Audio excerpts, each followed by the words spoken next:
शिक्षक सेवा आयोगले भर्खरै प्राथमिक तहको खुला प्रतियोगितात्मक परीक्षा विषयगत परीक्षाको पाठ्यक्रम 2077 प्रकाशित गरेको छ। यसमा सामान्य परीक्षा उत्तीर्ण गरिसकेपछि यो विषयगत परीक्षाको पाठ्यक्रम अनुसारको 100 अङ्कको परीक्षामा समावेश हुन सकिनेछ र यसको समय 3 घण्टा तोकिएको छ र यसलाई खण्ड क र खण्ड ख गरी 2 भागमा विभाजन गरिएको छ र यसमा जम्मी 10 वटा इकाइहरू राखिएको छ।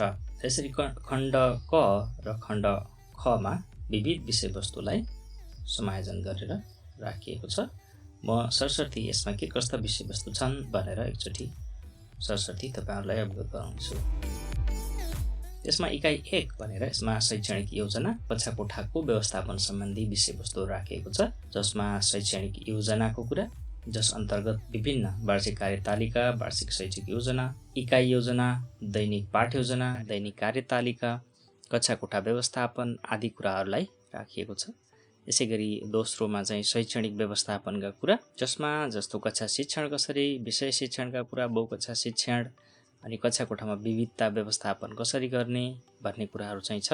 यसैगरी तेस्रोमा शैक्षिक सामग्री र शैक्षिक सुधारको कुरा छ। यसमा शैक्षिक सामग्रीका प्रकार कसरी निर्माण गर्ने र प्राथमिक तहका हकमा अध्यापन हुने विषयहरूको विषयगत शैक्षिक सामग्री निर्माण र प्रयोगको कुरालाई राखिएको छ इकाइ 1 मा। यसैगरी विद्यालय समुदाय सम्बन्ध, जसमा विद्यालयको विकासमा समुदायको सहभागिता र दायित्वको कुरा र समुदायको विकासमा विद्यालयको योगदान, विद्यालय र समुदायको बीचको सम्बन्धको कुरा चाहिँ छ। यसरी यसबाट 10 अङ्क बराबरको आउने भयो शैक्षणिक योजना र कक्षा कोठा व्यवस्थापनबाट। यसैगरी इकाइ 2 मा बाल मनोविज्ञानको कुरा छ।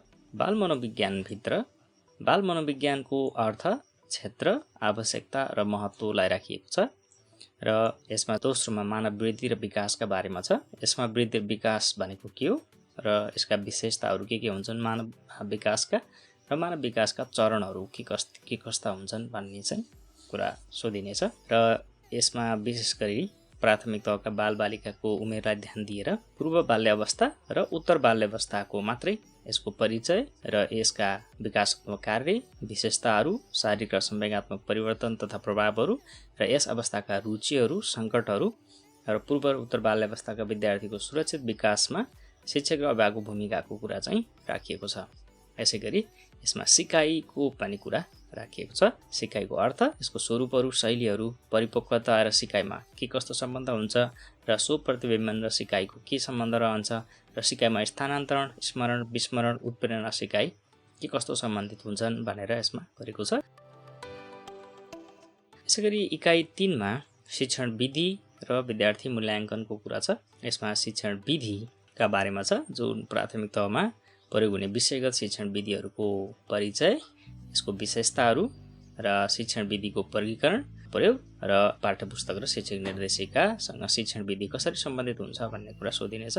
यसैगरी शैक्षणिक प्रविधिको कुरा सोधिनेछ र परीक्षा र मूल्याङ्कनको कुरा पनि छ। यसमा परीक्षाको अवधारणा, परीक्षाका किसिमहरू र शिक्षक निर्मित र स्तरीकृत परीक्षाको फरक र मूल्याङ्कनको अवधारणा, उद्देश्य, प्रकारहरू, मूल्याङ्कनका साधनहरू, प्रयोग र प्राथमिक तहमा प्रयोग हुने मूल्याङ्कनका विधि र प्रक्रियाहरू चाहिँ यसमा हुनेछ। यसमा खास गरेर चाहिँ हामी निरन्तर मूल्याङ्कन पद्धति र अहिले नयाँ पाठ्यक्रम अनुसारको मूल्याङ्कनका विधिहरूका बारेमा हामीले अध्ययन गर्नुपर्ने हुन्छ। यसैगरी अर्कोमा छ मूल्याङ्कनका अन्य साधनहरू, जसमा अवलोकन, श्रेणीमापन, रुजुसूची, सञ्चित अभिलेख, घटनावृत्त अभिलेख र कार्य सञ्चयिकालाई राखिएको छ। यिनीहरू मध्येबाट यी 4 वटा टपिकबाट हामीले 10 नम्बरको तयारी गर्नुपर्ने हुन्छ। इकाइ 4 मा नेपाली भाषा शिक्षणको कुरा राखिएको छ, जसमा भाषिक सिपको शिक्षण, त्यसपछि नेपाली भाषामा पद्य र गद्यको शिक्षण र यसैगरी व्याकरण शिक्षणको कुरा र यसमा चाहिँ विभिन्न टेक्निक हुन्छ, यो युक्ति र साधनहरू, कुन विधिहरू, शिक्षण विधि र मूल्याङ्कनका प्रचलित साधनहरू के छ त्यसको चाहिँ हामी नेपाली भाषाको दृष्टिकोणबाट हेर्ने भयौँ र 5औँमा चाहिँ यसमा बोध अभिव्यक्ति र सृजनात्मक लेखन भनेर चाहिँ यसमा यी विभिन्न अनुलेखन, श्रुति लेखन यिनीहरूको कुरा छ। इकाइ 5 मा सामाजिक अध्ययन र तथा मानव मूल्य शिक्षा भनेर राखिएको छ। यसमा चाहिँ के विषयवस्तुहरू नयाँ छन् र यसमा सामाजिक अध्ययन छ, यसमा परिचय, यसको महत्त्व र एकीकृत पाठ्यक्रममा मेरो सेरोफेरो र यसको शिक्षण सम्बन्धी कुरा छ। यसैगरी समाज र संस्कृति सम्बन्धी र र हाम्रो पृथ्वी र भूगोल सम्बन्धी कुराहरू चाहिँ यो छ। यो चाहिँ केही कुराहरू यसको सामान्य परीक्षाको पनि धेरै कुराहरू मिल्छ यसमा। यसमा अर्को विषयवस्तु ऐतिहासिक गतिविधि छ। यसमा नेपालको लिच्छवीकाल मल्लकालको सामान्य जानकारीदेखि लिएर आधुनिक नेपालमा निर्माणमा पृथ्वीनारायण शाहको योगदान लगायत 2007 सालको क्रान्ति पछाडिको उपलब्धि र नेपालमा सङ्घीय गणतन्त्र परिचय र विशेषता, यी कुराहरू छन्। यी कुराहरू सामान्य परीक्षाको तयारीसँग पनि मिल्दाजुल्दा छन्। यसैगरी अर्को बुँदा चाहिँ यसमा नागरिक सचेतना र मानव मूल्य शिक्षा, यो चाहिँ अहिले नयाँ आएको विषयवस्तु अन्तर्गतको हो, जसमा नागरिक शिक्षा, नागरिकका मौलिक हक र अधिकारका कुरा, सामाजिक मूल्य मान्यताहरू र मूल्यमा आधारित शिक्षा, भ्यालु बेस्ड एजुकेसन भन्छ यसलाई, यो सम्बन्धी कुराहरू छ। नेपालको राज्य संरचना जुन 3 तहको चाहिँ राज्य संरचना छ त्यसका बारेमा जानकारी र स्थानीय तहको गठन प्रक्रिया, काम, कर्तव्य र अधिकारको कुराहरू पनि यसभित्र सोधिने भयो। यसैगरी खण्ड खमा अङ्ग्रेजी भाषा शिक्षण छ। यसमा अङ्ग्रेजी भाषा शिक्षणमा टिचिङ ल्याङ्ग्वेज स्किल्सको कुरा छ। 4वटा ल्याङ्ग्वेज स्किल्सको पढाउने कसरी भन्ने कुरा यसमा छ। त्यसपछि टिचिङ ग्रामरको कुरा पनि छ र यसमा ग्रामरमा 4-5वटा आइटम मात्रै राखिएको छ। एक्जुलरीहरू, टेन्स, नाउन, एडजेक्टिभ्स अनि प्रिपोजिसन एन्ड आर्टिकल, यति कुराहरू तपाईँहरूले हेर्नुपर्ने हुन्छ। यसैगरी कम्प्रिहेन्सन आइटम डेभलपमेन्टमा तपाईँले यो पठनसिपसँग सम्बन्धित बोध जुन हुन्छ त्यो बोधको जाँच्ने आइटमहरूको कुरा हो यो। यसमा म्याचिङ, फिल इन द ब्ल्याङ्क्सहरू, multiple choice and short answer question and puzzle box solving, यो कसरी गर्ने भन्ने कुरा तपाईँले सिक्नुपर्ने हुन्छ। यसैगरी ल्याङ्ग्वेज फङ्सनको कुरा, ल्याङ्ग्वेज फङ्सनमा केही सीमित फङ्सनहरू राखिएको छ, थोरै छन् यसमा। इन्ट्रोड्युसिङ वान सेल्फ, आफ्नो परिचय दिने कुरा, ग्रिटिङको कुरा, expressing needs, expressing experiences, expressing likes and dislikes, describing people, place and things, requesting and responding, यो कक्षा 11-12मा जुन अङ्ग्रेजीमा पढाइ हुन्थ्यो त्यो कुराले यी सबैलाई कभर गर्न सक्छ ल्याङ्ग्वेज फङ्सन, त्यहाँ हेरेपछि पुग्छ। यसैगरी अर्कोमा छ टेक्निक्स फर टिचिङ इङ्ग्लिस छ यो।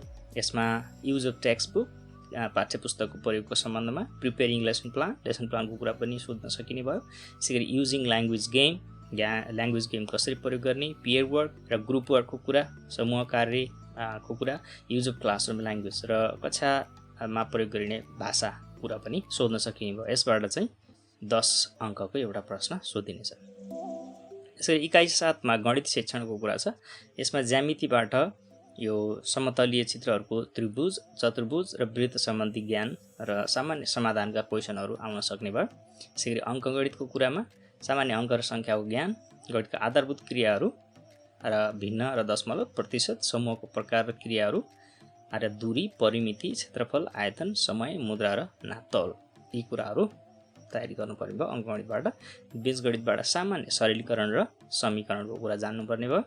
र अर्कोमा गणित शिक्षण सम्बन्ध विषयहरूमा कक्षा 1देखि 3सम्मको पाठ्यक्रमको गणितको स्थान र शिक्षणको कुरा, गणित शिक्षण र शिक्षकको पेशागत विकासमा प्रविधिको प्रयोगको कुरालाई पनि यहाँ थोरै यो कुरालाई पनि ल्यायो। र यसको तयारी गर्दाखेरि तपाईँले उता जुन सामान्य परीक्षा छ त्यसमा पनि जुन प्रविधिको सूचना प्रविधिको कुरा छ त्यसमा हेर्न सक्नुहुन्छ। यसैगरी इकाइ 8मा विज्ञान तथा प्रविधि शिक्षणको कुरा छ यहाँ। यसमा विज्ञान अध्ययन, सूचना तथा सञ्चार प्रविधिलाई यहाँ पनि जोडेको छ। फेरि यसमा विज्ञान सँगसँगै सूचना प्रविधिलाई पनि जोडेर लिएको छ। यसैगरी जीव र वातावरणका बारेमा यी सामान्य जीवको वर्गीकरण अनि तपाईँले बिरुवाको वर्गीकरणको कुरा जान्नुपर्ने हुन्छ। यसैगरी जीवन प्रक्रियाको बारेमा, लाइफ साइकल यो हैन। त्यसपछि पदार्थ र शक्तिका बारेमा, पदार्थको प्रकार, पदार्थका भौतिक गुणहरू, शक्तिका विभिन्न स्वरूपहरूका बारेमा जान्नुपर्ने हुन्छ। यो अघिल्लो पटकको एक्जाममा पनि यसबाट प्रश्न सोधिएको थियो। यसैगरी अन्तरिक्षका बारेमा, सूर्य र सौर्य परिवारको बारेमा जानकारी लिनुपर्ने भयो। यसबाट चाहिँ एउटा प्रश्न आउँछ 10 अङ्कको।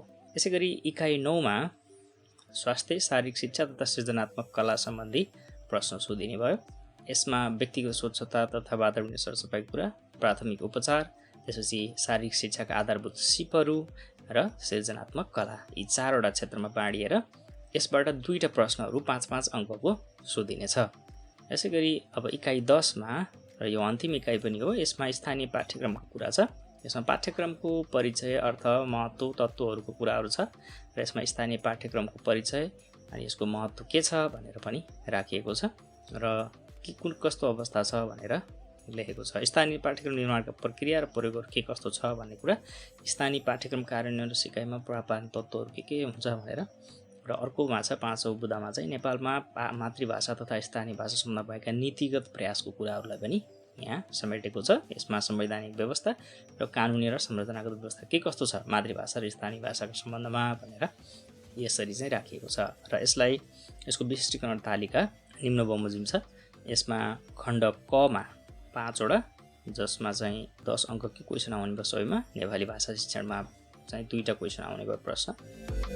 अनि यसमा बाल मनोविज्ञानबाट 5 अङ्क, यताबाट चाहिँ 2टा गरेर 10 5 15 गराइएको छ। र यसमा अङ्ग्रेजी खण्डमा चाहिँ यसमा सबै युनिटबाट 10 अङ्क, तर स्वास्थ्य शारीरिक शिक्षा तथा सृजनात्मक कलाबाट 5 अङ्कको 2टा प्रश्न सोधिनेछ। त्यसै गरी यसमा भनिएको छ पाठ्यक्रमलाई 2 खण्डमा विभाजन गरिएको छ मैले भने अनुसार अघि। यसमा प्रत्येक एकाबाट 5 वा 10 अङ्क बारका प्रश्न समेत सोधिनेछ।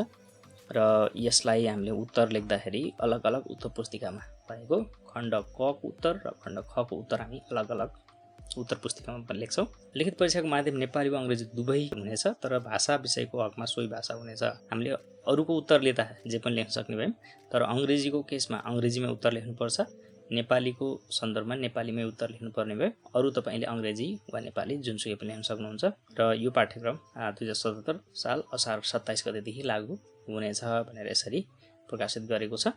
र तपाईँहरूले शिक्षक सेवा आयोग तयारीका लागि सर्वप्रथम तपाईँले सामान्य परीक्षाका लागि तयारी गर्नुपर्ने हुन्छ। र त्यो सँगसँगै तपाईँले विषयगत परीक्षाको पाठ्यक्रममा पनि भएका विषयवस्तुलाई अहिलेदेखि नै तयारी गर्दै राख्नुभयो भने तपाईँलाई त्यसले सहजता दिलाउँछ। र यो भिडियो हेर्नुभएकोमा तपाईँलाई धेरै धेरै धन्यवाद। र यस्तै सामग्रीहरूका लागि TSC प्रिपरेसन टिप्स च्यानललाई सब्सक्राइब गर्नुहोला। फेरि अर्को भिडियोमा भेटौँला। हवस् त, धन्यवाद।